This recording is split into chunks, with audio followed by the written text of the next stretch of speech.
사무엘상 1장 1절로 8절.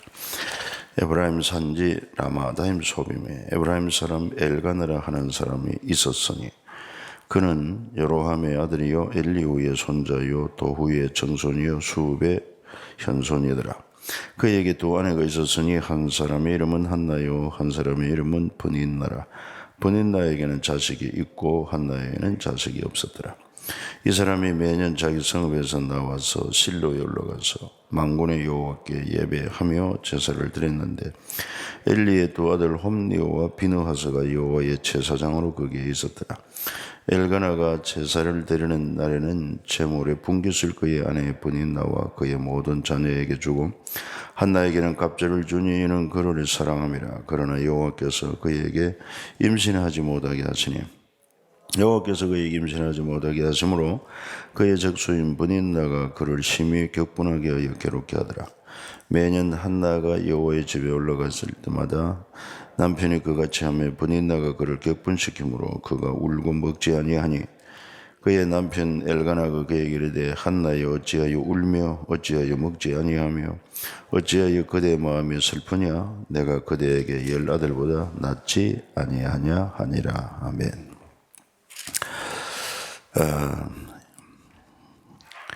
이제 이 사사기가 우리가 다 보았습니다만 사사기에 나오는 사사는 12명의 사사로 그렇게 마쳤고 그러면서 중간에 사사시대에 있었던 룻기 사사시대가 그렇게 아주 종교적으로 정치적으로 혼란해서도 하나님의 구원 사역은 이루어 가신다 하는 것을 룻기를 통해서 말씀을 하시면서 이제 우리가 사무엘상을 보게 되는데 사사라고 하면은 여기 지금 엘리 제사장도 사사라 제사장 겸 또 사사라고 그랬고 또 그렇다면 사무엘도 역시 사사로 보는 사람이었고 그 다음에 사무엘의 두 아들까지도 사사로 이렇게 성경에 기록되어 있는 걸 볼 수 있습니다. 그러나 사사기에서 나오는 사사는 12명으로 끝이 났다 하는 것 정도 기억하시면 좋겠고 그래서 이제 하나님께서 이스라엘을 위하여 사무엘이라는 그런 탁월한 종교 지도자를 세우는 내용이 사무엘상에 잘 기록되어 있습니다.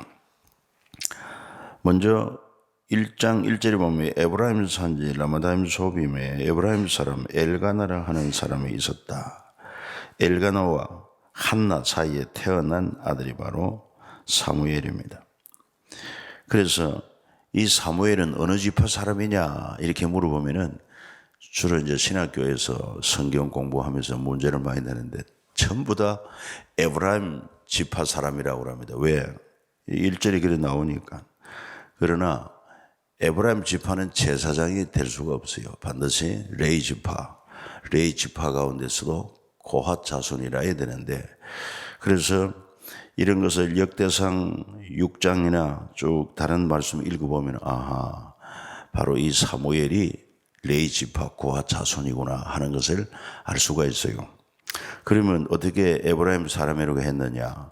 이스라엘 레위 지파에게는 땅을 기업으로 주지는 않았지만은 그들이 거처할 수 있는 성읍은 나눠줍니다. 성읍을 나눠줄 때 이스라엘 12지파 가운데서 곳곳에 따라서 레위 지파가 거할 수 있는 성읍을 몫으로 준 것이죠. 그러니까 이 사무엘의 그 아버지도 레위 사람이지만 특히 에브라임 지파 그 지역 내에 성읍을 가지고 살았기 때문에 그래서 에브라임 사람이라고 그랬지 원래는 레위 지파 사람이다 하는 것도 참고로 알면 좋습니다.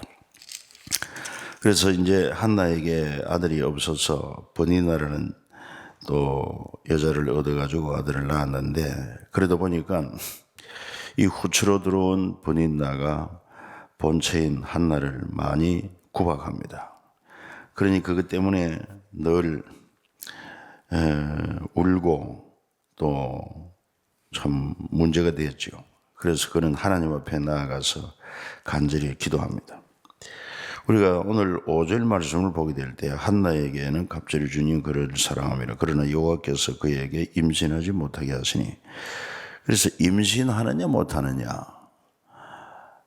생사화복이 하나님께 있다고 한 말이 이런 말씀에서도 근거하고 있습니다. 하나님이 태의 문을 열어주셔야 아기가 들어서고 출산할 수가 있지, 인간이 하고 싶다고 해서 되는 건 또 아니다 하는 것도 우리가 생각을 하면서 하나님의 생사화복의 주권을 인정하고 그 하나님 앞에 기도해야 할 것이다 하는 것을 알 수 있습니다. 그래서 이 한나는 이로 인하여 1장 10절에 가서 보면은 마음이 괴로워서 여호와께 기도하고 통곡하며 서원하여 이르되, 만약 이 여종을 긍휼히 여기시고 아들을 주시면 내가 그의 평생의 그를 여호와께 드리고 삭도를 그의 머리에 대지 않겠습니다. 그는 나실인으로 구별하여 하나님께 온전히 드리겠습니다 하는 그런 서원의 기도인 것입니다.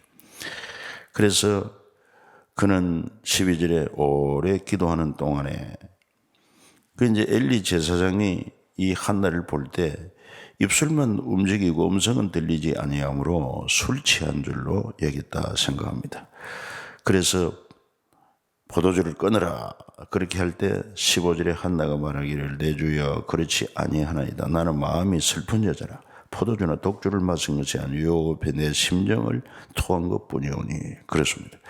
그래서 기도할 때 우리가 큰 소리도 기도할 수 있지만은 하나님 앞에 우리의 마음을 이렇게 참 토할 수 있는 그런 기도, 큰 소리는 아니라도 이런 기도도 간절한 기도가 될 수 있다는 것을 알 수 있습니다. 그 결과 하나님께서 그를 긍휼히 여기셨고 그리고 응답해 주셔서 아들을 낳게 됩니다. 이름하여 사무엘이라고 그랬습니다. 사무엘은 그 사마엘이라고 원문에 나옵니다만은 사마엘이 어떤 뜻이냐, 샤마 듣다, 엘 하나님 이런 뜻이거든요. 하나님이 들으셨다. 또 우리가 신명기 6장을 보면은 거기에 이제 이스라엘아 들으라 할 때 쉐마 이스라엘 그랬잖아요. 쉐마. 그 쉐마 이스라엘이나 샤마엘이라는 같은 말인데, 여기 본문에 보면은 사무엘 이름 주고 내가 여호와께 구하였다 이런 말이지만은 반대로 하나님은 그 기도를 들으셨다. 하나님이 들으셨다. 사무엘. 사람 편에서는 하나님께 구하였다. 이제 이런 뜻이 되죠. 그래서 하나님 앞에 기도했더니 하나님이 이렇게 응답해 주셔서 낳은 아들이다 해가지고 사무엘이라 이름을 지었습니다.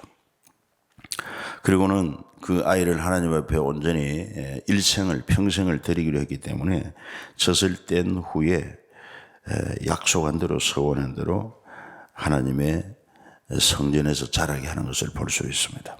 참 신실한 믿음이라고 할 수가 있습니다. 우리는 이 한나의 기도를 보게 될 때 간절한 기도뿐만 아니라 그가 간절히 기도하고 나서는 응답이 된 줄 알고 1장 18절에 보면 이런 말씀이 나와요. 이르되 당신의 여종이 당신께 은혜의 길을 원하나이다 하고 가서 먹고 얼굴에 다시는 근심빛이 없더라. 그 이유는 뭐냐면은 하나님께서 내 기도를 들어주셨다는 그런 믿음이고 또 그 믿음대로 하나님께서 응답해서 아들을 주었으니 사무엘이 되었다. 그래서 이 아들을 온전히 하나님께 드린다고 하는 것이 참 어려운 일이 아닐 수가 없어요. 겨우 얻은 아들인데 얼마나 귀하겠습니까? 얼마나 보배롭겠습니까? 그럼에도 불구하고 하나님께서 주셨으니 나도 하나님께 약속한 대로 이 아들을 바칩니다 하고 어릴 때부터 성전에서 자라게 한 것을 볼 수 있습니다. 그리고는 2장에는 한나의 기도 내용이 나옵니다. 또는 한나의 노래라고도 하는데, 내 마음이 여호와로 말미암아 즐거워하며 내 불이 여호와로 말미암아 높아지고 내 입이 내 원수들을 향하여 크게 열렸으니 내가 주의 구원으로 말미암아 기뻐함이니이다. 이렇게 하나님의 은혜를 체험한 한나는 정말 하나님으로 인하여 즐거워하고 기뻐하는 것을 볼 수가 있습니다. 그러면서 하나님을 자랑합니다. 2절에 여호와 같이 거룩하신 이가 없으시니 이는 주밖에 다른 이가 없고 우리 하나님 같은 반석도 없으심이니이다. 그래서 이 하나님 앞에 교만하고 오만한 말 함부로 입 밖에 내지 마라. 여호와는 지식의 하나님이시라 행동을 달아보시느니라. 오늘 이 말씀도 기억해야 될 것입니다. 우리가 어떤 말을 하는지 잘 자기 언어 생활도 살펴서 교만하고 오만하고 불신의 말, 불평, 원망 이런 거 버리고, 왜? 하나님이 다 듣고 계십니다. 그리고 우리 행동도 하나님이 다 저울에 달아보십니다. 그래서 우리 행동이, 우리의 말이 하나님을 기쁘시게 할 때 하나님께서 우리에게 놀라운 사랑과 은총을 베풀어 주신다는 것도 기억해야 됩니다. 그런데 우리 행동이 영 하나님의 기준에 미치지 못하면 하나님이 근심하고 탄식하고 심하면은 징계도 하시는 것이죠. 그래서 6절부터 8절을 같이 한번 읽어주시면 좋겠습니다. 여호와는 죽이기도 하시고 살리기도 하시며 스올에 내리기도 하시고 거기에서 올리기도 하시는도다.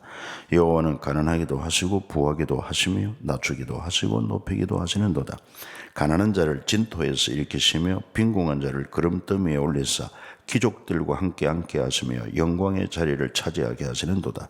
땅의 기둥들은 여호와의 것이라 여호와께서 세계를 그것들 위해 세우셨도다. 아멘.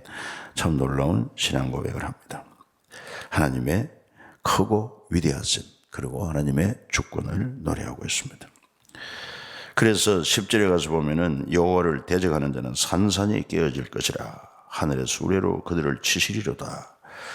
이렇게 말씀하고 있는데 참으로 이 위대하신 하나님을 알고 경외하고 그 말씀을 따라 행하는 사람은 복이 있고, 또 그런 삶이 사람의 본분이라고 전도서에 솔로몬이 말하고 있습니다. 이런 위대한 하나님, 존귀하신 하나님을 경외하라, 그의 말씀을 지키라, 사람의 본분이다.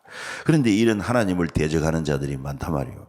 하나님의 형상으로 지음받고 하나님의 무한한 은총을 누리며 살면서도 그 하나님을 몰라, 하나님의 은혜를 몰라. 그리고는 교만하고 자만하고 오만하고 교만 방자한 말을 하고 하나님을 거역하고 대적하고 악을 행하는 이런 인생들이 얼마나 많은지 몰라요. 그러나 우리는 그런 가운데서도 참 창조주 하나님을 알고 하나님을 경외하고 하나님을 아버지로, 우리의 왕으로, 우리의 주로 믿고 섬기고 사는 것이 참으로 은혜고 복인 줄 믿습니다. 그 여러분들이 참 복 있는 사람이에요. 그런데 여기에 비해서, 이런 사무엘의 가정에 비해서 이 엘리 제사장의 두 아들 홈니 비느하스도 역시 제사장으로 있었는데 12절에 가서 보면요, 엘리의 아들들은 행실이 나빠 여호와를 알지 못하더라, 그렇게 하고 있습니다. 그래서 어떤 그 악행을 성경에 행했는가 보니까 하나님 앞에 백성들이 제사를 드리기 위하여 와서 고기를 삶으면은 그 제사를 드리기도 전에 그 삶고 있는 고기를 탈취해 갔습니다. 또 하나님 앞에 화제를 드려야 되는데 화제를 드리기도 전에 그 제물을 준비하는 자들에게 제사장이 구워드릴 고기를 내라. 그가 삶은 고기를 원하지 않고 날 것을 원하신다. 하나님 앞에 제사를 드리기도 전에 맛있는 부위의 고기를 다 탈취해가고 이런 악행을 저질렀다. 이게 어떤 죄가 되느냐 하면은 바로 17절에 보면은 이 소년들의 죄가 여호와 앞에 심히 크면 그들이 여호와의 제사를 멸시함이었더라. 그 하나님 앞에 드리는 제물을 탈취하고 있으니 하나님의 제사를 멸시한 것이죠. 그것도 제사장의 신분으로서 얼마나 악한 일이냐 하는 것입니다. 그리고 또 넘어가서 보면은 그래서 22절에 보세요. 엘리가 매우 늙었더니 그의 아들들이 온 이스라엘에게 행한 모든 일과 해망문에서 수종들은 여인들과 동침하였음을 듣고 이제는 하나님의 제사를 멸시할 뿐만 아니라 하나님이 임재하시는 거룩한 처소, 그 회막에서 봉사하는 여인들을 성적으로 희롱하고 동침을 했다. 그러니 이거 하나님의 목전에서 얼마나 또 노골적인 악을 행했는가 하는 것을 알 수 있습니다. 그래서 그 아비가 불러서 이런 일을 하느냐, 내가 너희 악행을 모든 백성에게 덧노라. 그래서 소문이 다 났어요. 그럼에도 불구하고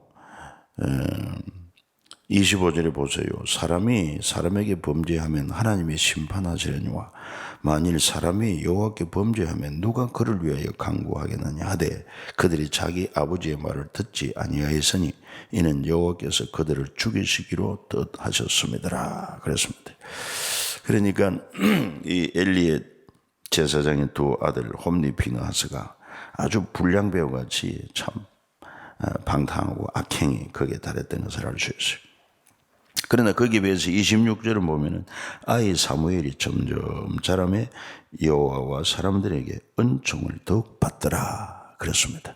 예수님도 그랬지요. 예수님도 하나님과 사람에게 더욱 사랑스러워 가시더라 말한 것처럼 여러분 자녀들이 또 이런 은총이 있기를 주 예수 이름으로 축복합니다.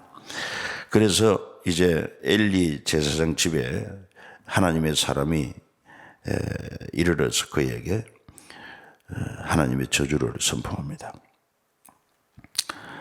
그러면서 네게 제사장으로 세운 것이 얼마나 크고 또 존귀하고 영광스러운 직분인데 29절에 너희는 어찌하여 내가 내 처소에서 명령한 내 제물과 예물을 밟으며 네 아들들을 나보다 더 중히 여겨 내 백성 이스라엘이 드리는 가장 좋은 것으로 너희들을 살찌게 하느냐.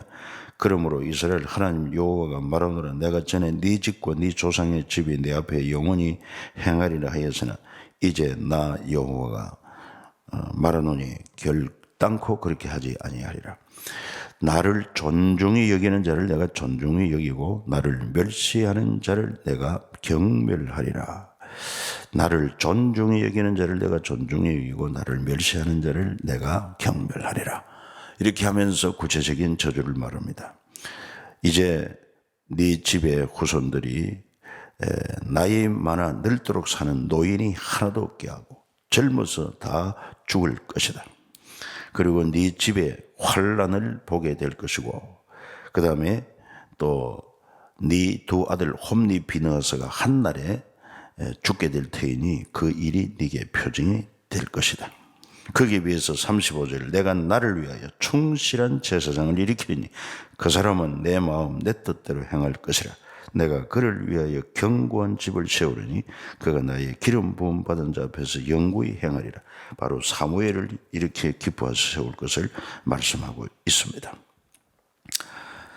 그러면서 저렇게 환난 당할 뿐만 아니라 마지막 36절에 보니까 네 집에 남은 사람이 각기 와서 은 한 조각 떡 한 덩이를 위하여 그에게 엎드려 이르듯 청하노니 내게 제사장 직분을 하나밖에 내게 떡 조각을 먹게 하소서 하리라.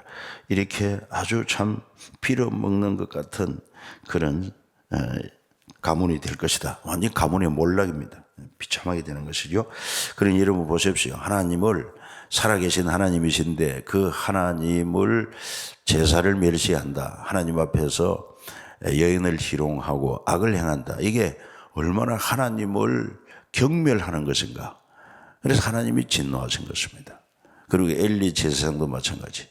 이 하나님을 잘 알고 섬겨야 할 자들이 아들이 그렇게 함에도 불구하고 강력하게 그 아들을 지도하지 못한 그런 책임을 묻고 있음을 우리가 기억해야 됩니다. 그리고 이제 3장에서는 하나님께서 이 사무엘을 부르시고 사무엘에게 이제 말씀하시는 것을 볼 수가 있습니다. 그리고 이제 엘리 제사장 하나님께서 점점 멀리합니다. 나이도 많아지고 하니까 이상도 보이지 않고 그러나 이 사무엘에게 하나님의 그 성령이 넘어가는 것입니다. 그래서 사무엘을 불러서 그에게 말합니다. 11절부터 3장 11절부터 바로 이 사무엘을 통해서 엘리 제사장 집에 어떤 일이 일어날 것인가 하는 것을 말씀하면서 앞에 하나님의 사자가 엘리 제사장 집에 저주한 것이 하나도 빠짐없이 그대로 이루어질 것이다. 그러면서 구체적으로 13절에 내가 그 집을 영원토록 심판하겠다고 그에게 말한 것은 그가 아는 죄악 때문이니 이는 그가 자기 아들들이 저주를 자청하되 금하지 아니하였습니다. 우리 자녀들 마음대로 하도록 두면 안 됩니다. 잘못된 것은 분명히 잘못된 것을 가르치고 징계하고 하나님 말씀대로 살도록 해야 할 것입니다. 그러면서 14절에 그러므로 내가 엘리 집에 대하여 맹세하기를 엘리 집의 죄악은 제물로나 예물로나 영원히 속죄함을 받지 못하리라 하였노라. 그렇게 말하고 있죠. 그리고 19절에 가면 사무엘이 자라매 여호와께서 그와 함께 계셔서 그의 말이 하나도 땅에 떨어지지 않게 하시더라. 이런 말씀이 나옵니다. 여러분, 그렇습니다. 오늘 이 말씀의 가장 중요한 핵심은 하나님은 살아계신 것이고 인간의 생사복을 주관하시는 하나님이신데, 이 하나님을 섬긴다고 하면서도 하나님이 특별히 12지파 가운데 구별하여 세운 레위지파, 그 가운데서도 제사장이 될 수 있는 고핫 자손들, 존귀한 직분을 받았지만 가장 하나님의 임재를 상징하는 회막 또는 성소에서 하나님을 섬기면서도 그 하나님이 눈에 보이지 않는다고 해서 형식적인 신앙을 가지고 그 하나님의 예배를 멸시하고 예배 무시하는 거, 오늘 우리도 어떻게 보면 깊이 생각해야 됩니다. 예배 시간에 딴전을 부린다, 예배에 집중하지 않는다, 이런 것도 따지고 보면 예배를 멸시한 게 됩니다. 그리고 뿐만 아니라 또 하나님 목전에서 악을 행하는 것. 하나님 분명히 살아계시는데 우리의 모든 생각도 알고 일거수일투족을 다 알고 계시는데 그 하나님 없는 것처럼 생각하고 그것도 거룩하게 구별된 회막에서 그런 수정되는 여인과 더불어 동침을 했다. 이것은 하나님을 노골적으로 무시하고 하나님 앞에 악을 행한 것입니다. 그래서 그 하나님이 강력하게 징계를 하고 저주를 한 것을 볼 수 있습니다. 오늘도 살아계신 하나님, 우리 몸을 성전 삼고 와 계시는 주님을 범사에 인정하고 전심으로 의지하면서 전력 순종하는 동행하는 하루가 되기를 주 예수 이름으로 축복합니다.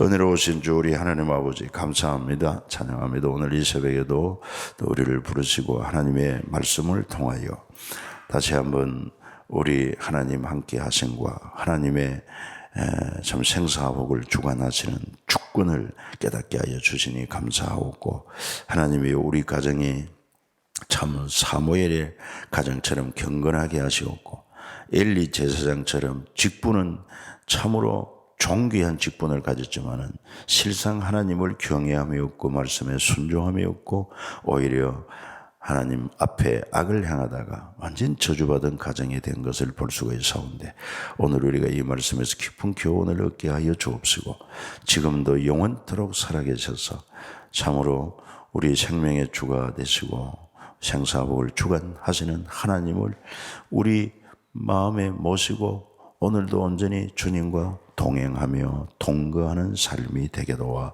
주시옵소서.